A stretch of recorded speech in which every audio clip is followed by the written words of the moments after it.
পচা কথা কোন কি যে শ্বশুরের দেখে বিয়া বইছে, জামাইয়ের দেখা বিয়া বইছে। গ্রামের পরিবেশ আসলে সুন্দর। শুনেন আপনাদেরকে একটা কথা বলি, ধরেন আমার শ্বশুরের অনেক আছে, সাপোজ, বা কোনো মেয়ে এক জায়গায় বিয়ে বসছে, শ্বশুরের অনেক আছে, শান্তনু কিন্তু ওইটুকুই যা আছে। কোনো বউরি কি কেউ কয় ধরো এই জমিটা দিলাম, এটা বেচছে, এখন তুমি কিছু করা লাগবে না, জীবন বইটা বয়ে বয়ে তুমি খালি এটা বেচো আর সারা বছর বয়ে বয়ে খাও। আছে এইটাই খালি শোনা, মানে এইটাই খালি একটা ইয়া যে জামাইয়ের আছে শ্বশুরের আছে। জামাইও কি কোনো বউ, আর যারা ভালো বউ জামাইয়ের থাকলে সেদিকে বেচে বেচে খায়? কেউ খায়? অবশ্যই খায় না। তাহলে শ্বশুরের আছে জামাই আছে, এটা দেখে বিয়ে বসে, এটা কি খালি হ্যাডাম দেখানি যে শ্বশুর বাড়িতে জিনিস আছে জামাইয়ের জিনিস আছে?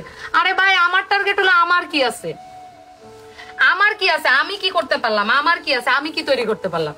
শ্বশুরের এই যে ধরেন সাপোজ এখন ধরেন তাদের আছে, আমার জামাইয়ের আমার শ্বশুরের বা চলার জন্য ভালো সবকিছুই আছে, আমিও ভাত খাই, আর যার ধরেন নাই সেও ভাত খায়। কেউ মোটা চালের খায়, আমরা চিকুন চালের খাই ধরেন যার নাই। তা আমিও ধরেন এই যে পোশাক আশাক যা পরি, ধরেন পোশাক আশাক যা পরি অনেক বেশি কোনো কিছু পরি এরকম না। তাহলে মেয়েদের চাহিদা তো অনেক বেশি না যে মাসে মাসে আমি গোল্ড কিনতাছি, আমার গোল্ড কিনা দিতেছে, আমি জামাইয়ের কাছে চাইতাছি, মাসে মাসে গোল্ড কিনতাছি, মাসে মাসে করতেছি, এনজয় করতেছি, ওগরা আছে সম্পদ এটা বুক করতেছি। কোন ভূতের বউকে এটা বুক করতে পারে বা কেউ দেয়? কোন পৃথিবীতে এটা নজির আছে? নাম এই যে বড় লোক বাড়ির বউ বা বড় লোকের বউ, এইটুকুই। আর এটা হলো ব্যাক কল রাইডিতে মজা পায়। আমার জীবনে আমি যখন ইউনিভার্সিটি না, আমি যখন ছোট তখন থেকে আমার টার্গেট আমি কিছু করব, মানে আমার জামাইয়ের বা আমার শ্বশুরের থাকবো হেডি বই বইয়া খাইতে তো আর কেউ দেয় না, মানে এটা তো কোনোদিনও হয় না, কিন্তু হেডি বই বই আমি খাবো এই টার্গেট আমার কোনোদিনও নাই, কোনোদিনও না। তাইলে আর আমার বাপ মা আমার বিশ্ববিদ্যালয় পর্যন্ত আনাইতো না, তাইলে কইতো ছোটবেলায় বিয়া দেলাই জীবনে কিছু করা লাগবে না। আমাদের ফ্যামিলির ব্যাকগ্রাউন্ডে এরকম না, বা এরকম অনেক ফ্যামিলি আছে আমি জানি, বাংলাদেশে হাজার হাজার মেয়ে আছে এরকম। তবে আমি সবাই রেসপেক্ট করতে পছন্দ করি, সবাই সম্মান করতে পছন্দ করি। যার টাকা নাই তারাও সম্মান করি, যার টাকা আছে তারাও সম্মান করি। আমি সবাই সম্মান করে চলতেই পছন্দ করি।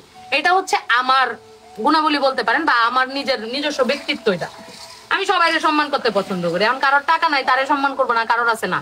আবার আমারে বলবেন এখন গুলশানে যাও, আমি কিন্তু জিন্স টপস পরে গুলশানে চলে যাচ্ছি। এখন এই যে আইসি বাড়িতে, এখন যদি আমি ট্যাঙ্কের উপরে ট্যাঙ্ক তুললা জিন্স টপস পরে বয়ে তাই, তাহলে হইব?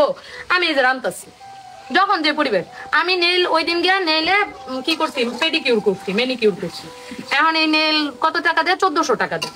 এখন আমি যদি কই যে হ্যাঁ হ্যাঁ হাতে এত টাকা খরচ করে এটা করছি, এখন বাড়ি আইছি, এখন আমি এটা কেন করবো, কেন করব না? আমি আসলে এই জিনিসটাই মেনটেন করে চলি, যখন যে অবস্থায় থাকি তখন সেই অবস্থাতে নিজেরে ওইভাবেই মানায় নেই যেন আমার ঝামেলা না হয়।